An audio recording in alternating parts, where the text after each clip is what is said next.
What's your greatest, most satisfying I freaking called it moment? My wife and I went to Red Lobster one day. My wife likes the shrimp and lobster pasta with Parmesan cheese. They sat her plate down. She got a weird look on her face. She told me it smelled weird. It smelled normal to me. I straight up asked her if she could be pregnant. Her eyes got wide as she starts doing some math in her head. We went afterwards and got a pregnancy test. Sure enough, she didn't even know yet. All because I remember some random tidbit about some food smelling off to pregnant women. Caught up with a high school friend on a university campus. Pretty quiet guy, subtle good looks but never showed any interest in relationships. We were waiting for separate buses when he runs into one of his classmates, and she joins us in the bus line. We were having pretty good conversation, but I saw her eyes repeatedly flickering over to his face. Soon after, my bus pulled up, so I smiled and waved goodbye to my friend, and said to the girl, "It was great meeting you. I'm sure I'll see you a lot more in the future." She looked puzzled, but smiled and waved back. They're in a common law marriage now, and getting officially married next year. And they've been valuable friends to my fiance and I for the last 6 years. One of the old coaches from the Chicago Bears is Mark Trestman. I told everyone that he would not make it to the 3rd year of his contract. He would get fired after the 2nd season. I made a $500 bet with my dad because I was damn sure. Soon as the news broke, I called him and told him I prefer cash over check. I don't care if they are up 28-3. They are the Falcons. They'll blow it somehow. Cries in Georgian. Obviously not the most satisfying, but watching Family Feud and correctly calling the last answer makes me feel accomplished.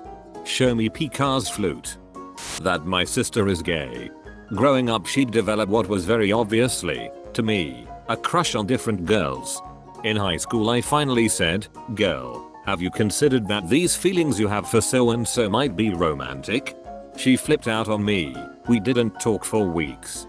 She'd date any guy that asked her out because she was supposed to like guys but never really felt anything for them. Finally in college she called me and went, "Yeah, so anyway, you're right. I'm totally gay." We joke that it took her so long not because she was in denial, she just didn't want me to be right. I had a friend who bought $2,000 worth of a penny stock and share prices went up by a factor of 10, so he had $20,000 worth of this stock in less than 1 week. He called me to basically brag about how smart he was for finding this great stock. I congratulated him and strongly advised him, multiple times, to cash out at least $2,000. I suggested $5,000. That would leave him with 3/4 or more of his original shares and he would be playing with house money. If the stock continued shooting up he would be filthy rich either way, but if the shares tanked in value then at least he wouldn't be out any money. Not only did he not listen to me, he invested more and lost absolutely all of it. I found out later that all the money he invested, $10,000, was actually from a loan he had taken out to try his hand in the stock market.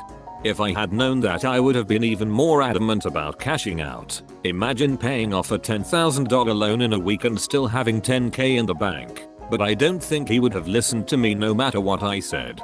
Just a funny anecdote. In the midst of this, he gave his mom a birthday card that contained a single dollar bill and he wrote inside, "This is the first of millions." My friend is an idiot. When my brother and sister-in-law planned a trip home for Easter weekend, I told my wife and parents that they were coming to announce their pregnancy. Everyone told me I was crazy and they'd just use the family chat for that. Cue Easter lunch on Saturday and my sister-in-law refuses a glass of wine and everyone guesses she's pregnant. Called it. It was New Year's Eve. We were about to do the firework and me and my friend wanted to set up the box for the firework, just putting 4 bricks around it to keep it safe, and start the firework. Then this girl came and said she was gonna do it cause she bought it. We told her how to do it and she said, "Nah, I'll just start it up." I told her, "Don't blame me when it tips over and starts shooting at us." She said, "It won't happen." That's exactly what happened. The firework just tipped over and started shooting at cars and people. I just calmly walked up to her and said, "I told you so." My wife was watching some TV show. I happened to walk in during some scene in which it was raining out, and a guy and a gal were looking at each other through their car windows as their kid went from one car to the other. I said, here comes the scene where they make up without knowing any of the background of the show. My wife started telling me that it won't happen. They had had a failed relationship years earlier, hence the kid, and the woman was with a great guy. Right after she said that, the woman got out and ran to the guy's car, basically professing her love for him. Probably not the only one, but I was watching Seven for the first time and my mom was eagerly watching me as I reacted to the movie. She lost her crap when I said, "Is that Kevin Spacey?" during the phone call scene. She couldn't believe I recognized his voice and figured out who it was before the big reveal.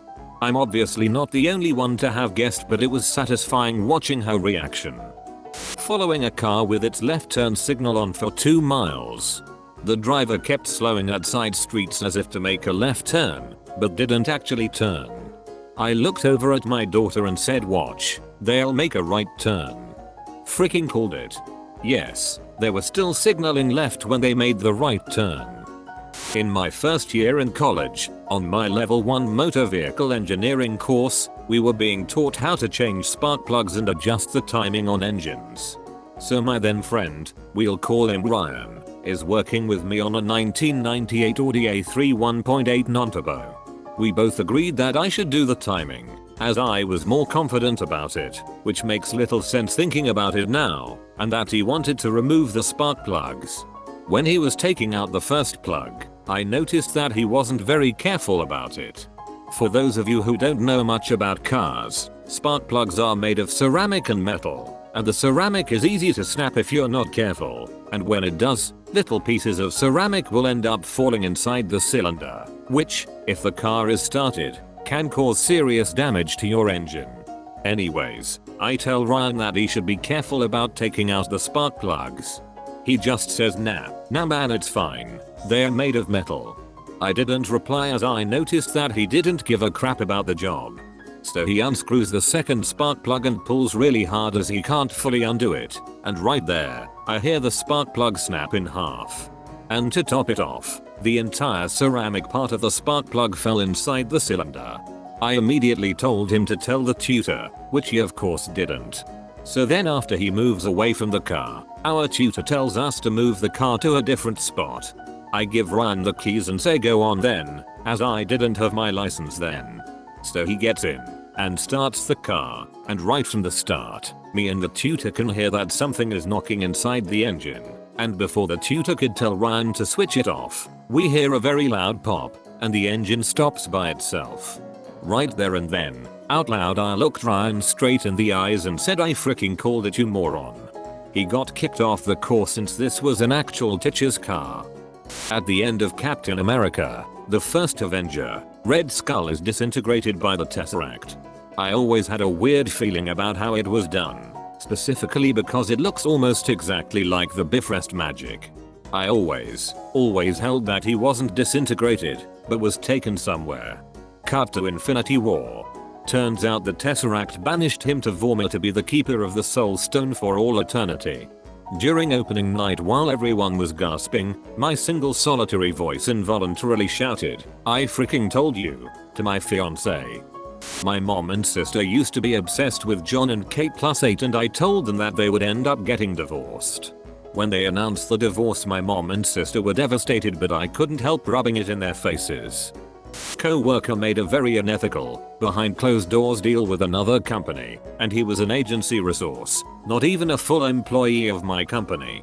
After months, I spoke up about something being fishy, and concerns of pre-committing purchasing, etc. My apathetic boss ignores me, all while co-worker secures a job at the other company to work on the project that he set up with my company. Fast forward a year later, now they are citing that project as a pre-commit for service. Wisdom never tasted so sour. My little brother proposed to a girl he was only dating for a year. I told him to get a prenup. He declined. She left him a little more than a month after the wedding. He said, "Are you going to say I told you so?" And I got to say I don't have to. I thought my brother was being catfished. The red flags I saw. She would always cancel at the last minute before either he was supposed to fly to see her or vice versa. She did this multiple times for a year. She said her name was Belle, short for Jezebel. A Jezebel is defined as an impudent, shameless, or morally unrestrained woman. She was always babysitting a little kid at her own house. I believed it to be her child. I feel like there might have been more signs, but I don't recall them now. I don't know if any of these are true, but a friend of mine and I came up with a whole theory that this so-called Jezebel might actually be a married army wife whose husband was overseas, or maybe just a bored housewife. Like I said, we thought the child was actually hers. And who names their child Jezebel? Really? That really just fit in so well with our theory. My brother was going through some stuff at the time and I think he really just didn't want to be lonely, so he didn't see these signs. He saw a cute girl who was into him. I would try to talk to him about it all the time, but he would get angry, so I eventually dropped it. Then one day we were shopping at Whole Foods and he begrudgingly told me he thought I was right and that things ended with Belle. I didn't want to be mean, so I just calmly said, "That's good to hear." He then told me it was okay to gloat, that he should have known better, so I full on did the "I told you so" dance song that Elliot does in Scrubs right there in Whole Foods. We were both fans of the show and it allowed me to have my moment while also making my brother laugh. Thanks for watching. Please subscribe for more videos and don't forget to like the video if you've enjoyed it.